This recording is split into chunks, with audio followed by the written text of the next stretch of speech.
El Primo has been one of my favorite brawlers to play ever since I first unlocked him. Even before gears and gadgets were a thing, he was a complete menace to deal with. However, once gadgets were added, his style of gameplay sort of changed in a rather dramatic way. Of course, I'm talking about his gadget Asteroid Belt. Now, on paper it seems very easy and powerful. It does 3040 damage upon impact, and it can be used anywhere as long as there's a brawler nearby. But just like with every other gadget, it has its pros and cons. So with that said, let's check it out.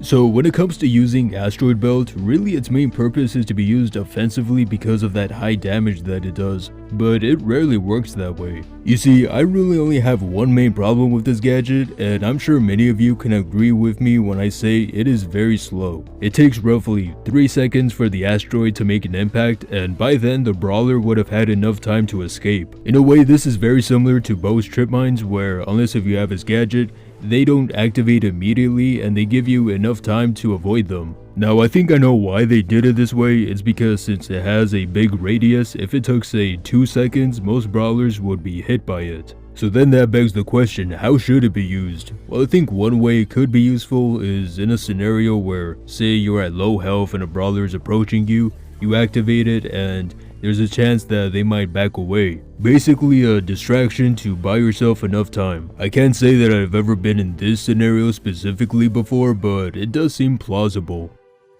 So I think it's safe to assume that using Asteroid Belt successfully is both a matter of luck and skill. It involves making sure a brawler is at the right place at the right time while also making sure they don't have any means of escape. Unfortunately, this is easier said than done because many brawlers have different gadgets and supers that allow them to move quickly. With this in mind, unless if the brawler's AFK, it's almost impossible to have them stay perfectly still long enough to get hit. If only El Primo had the power to keep a brawler perfectly still long enough to do that.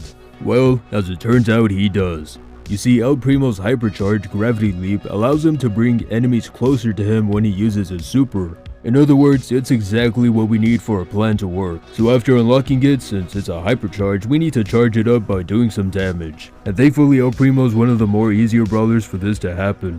So after having everything ready, it's just a matter of picking my moment and making sure I don't mess up. So I decide to attack this Doug. I activate my gadget, my hypercharge and my super, allow me to do massive damage, and I finish him off with another super and a couple of punches. But then he says, you know what, I don't feel like dying, and he comes back and whoops my ass. So technically it did work even if I, died. But regardless, this time I decided to switch my star power from Meteor Rush to El Fuego. And I'm also going to switch my gear from health to gadget charge just for an extra gadget. So let's see how this new loadout works out. So same as always, we have to make sure we have everything ready. And it's okay if I use my super so long as I don't use anything else. So now that I have everything unlocked, right now I'm trying to sort of change the battlefield by eliminating as much cover as possible, and hopefully this allows other brawlers to attack each other. It doesn't really work as intended, so I just attack this El Primo to the left and I'll just let you all watch what happens.